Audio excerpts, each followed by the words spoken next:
All right, guys, welcome to another episode. In this episode, I'm going to be answering another question submitted by a follower.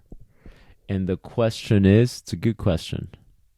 Just bear with me. The question is I don't know if this is a good question, good enough for your podcast, but how do you handle clients that fail to keep on training and then blame you for their dog reverting back to old habits and even go as far as bashing your business? I feel like they have this high expectation that their dogs will be perfect forever after training, even if the owners aren't keeping up on it. That's an excellent question. Now, I am going to give you a little bit of my personal experience there, and I'm going to tell you that I've heard of this happening to other people. I have heard of it, and some trainers that I know that are good trainers have had this happen to them as well. Personally, I've never had that happen to me. I've had clients that yes, they didn't follow through, and they did. This is the thing with every client; they're not going to follow through. You just have to understand that they're not going to follow through. They're not dog trainers. I've never personally had a client go as far as bashing me, but I've seen it happen to other dog trainers, and I've heard of it happening to dog trainers from their accounts that I've heard them say that had happened to them. So obviously it is a problem. One, you have to understand pet owners, like I said a minute ago, they're not going to follow through. They're not dog trainers. Just give you an analogy. I'm not a car guy. I'm not a mechanic. I have a car. I have two, and I do some of the maintenance on it. I'll check the tires. Usually when the dash tells me the tires are low, but I don't check the fluids before I take a long trip. I should check the fluids. That's what they tell you, right? The mechanics will tell you, did you do this? Do you do that? And you're like, no, I don't do any of those things. If you're car savvy, you do those things. So you check your fluids. You can do minor maintenance. I usually don't do maintenance on my vehicles. I'm usually just on damage control mode. That's just how I am. I'm not a mechanic. I like having a car that operates well, and when it doesn't, it's a pain. But I'm not gonna it's just not going to happen. I have no interest in becoming a mechanic. As a matter of fact, when I have to do damage control on the vehicles, when I have to fix something, it's just such a pain. It's something I tell my wife all the time. I cannot stand manual labor. I can't stand it. If it's got to do with tools, putting something together, I cannot stand it. I just hate it. I end up cursing half the time or the entire time I'm working on whatever project I'm working on. So if it's a car, same thing. The most recent repair I had to do was replacing the coils on my engine, and and it was such a pain. So anyway, why am I making this analogy? I don't like being a mechanic. I don't like doing the maintenance work, but I like having a vehicle that operates. So your average pet owner is very similar. They like their dogs, but do they really want to focus on the right technique, on following through? How often to follow through? No, they truly don't. So you have to go into it knowing that that's going to happen. Okay, so yes, their expectations are pretty high, but you also have to check your expectations of the client. You can't expect them to know everything you know, to do everything you do. So what I do, I've been working with a couple of clients. We just recently dropped off a dog that my wife trained, and one of the things that I told our client was, hey, if you need anything, let me know.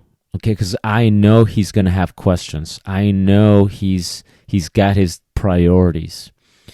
And I'm willing to help them out. I'm willing to be that support system for that past client. And I will keep that door open. I've done that before too. Yes, I worked at StarMark for the past 7 years, and I just finished that there. I can make an episode on that on a different time, a different period. But now I'm back at it again, right? So prior to StarMark, I did have clients. I did run a dog training business, and it was the same thing. I kept that door open because clients are just not going to follow through. So you want to leave that door open, and you want to let them know. Pretty much, you want to let them know. Things are going to not be smooth the entire time. You are going to have questions, and if they do have questions, I want them to contact me first. Okay. And same thing with the other clients that I have. I have a bunch of clients that I do private lessons with, and and I'm just still booking more and more private lesson clients.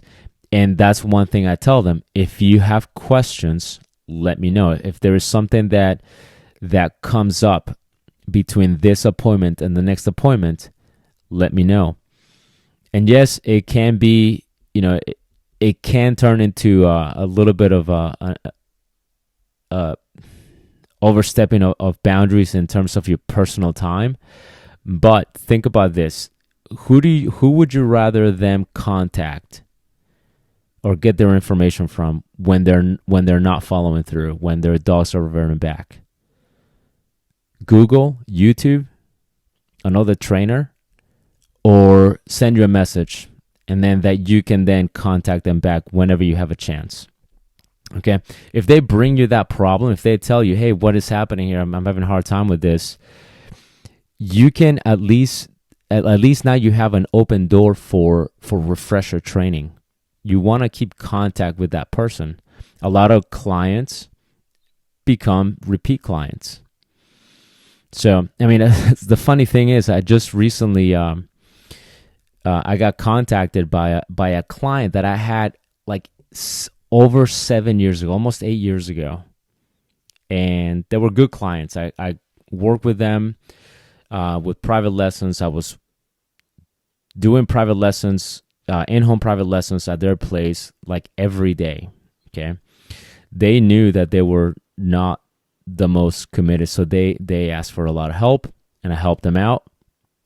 And even on our very last appointment, okay, when our situation had changed a little bit and I was no longer training there in that area, even our last appointment, I told them, if you have any questions, let me know. Okay, if there's something I can help you with, let me know. I wanted to keep that door open, even though I knew that the possibility of me working with this family again was very low. I wanted them to be successful because I know their clients. You're right. They're not going to follow through. It's just going to happen. Okay, so I did that, and recently he contacted me again after over 7 years, and he wants to work with me again. And I'm not saying this to pat myself on the back or anything like that. Just to let you know that those things are going to happen. You just have to manage your expectations of your clients as well, and leave the door open. Now, that doesn't mean that that's not going to happen. It could still happen. I might maybe at some point have that client that goes, screw you, you didn't help me at all. And then they're the ones not following through, and then they might do that. They might bash me. I'm not saying that is that is not a possibility. It's always a possibility, but I think we also, just like we want our clients to manage their expectations, I think we also need to manage our expectations of the client. Okay, that's a very common complaint. I hear dog trainers complain about this all the time. Experienced dog trainers complain about this all the time. The client doesn't follow through. Well, of course they're not going to follow through. They're not dog trainers. They have their jobs. They have their careers. They have their own priorities. They have their own lives. And learning the 3Ds, learning the 4 stages of learning. That's not on their priority list. So you just want to be there to help them out when they need you, if you're available, and you want to be their go-to person, and you want to just let them know that it is something that is going to be constant work, because that's what it is. It's just constant work. Okay. But anyway, I just wanted to do that quick episode and address that question. Like I said, it's never happened to me, so my perspective is certainly different. If it happens to me, maybe my answers would be different.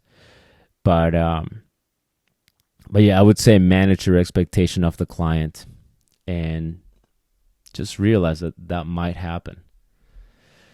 All right, so that's pretty much it for this episode. Just remember to subscribe to the YouTube channel, check out Facebook, Instagram, and check out my books on Amazon. William Garrido, Garrido, on the search bar. And stay tuned for the 4th book. It's going to be coming out pretty soon. I've been saying that for the past month now, but trust me, it is coming out pretty soon. It's going to be a really cool book. I'll see you guys in the next episode.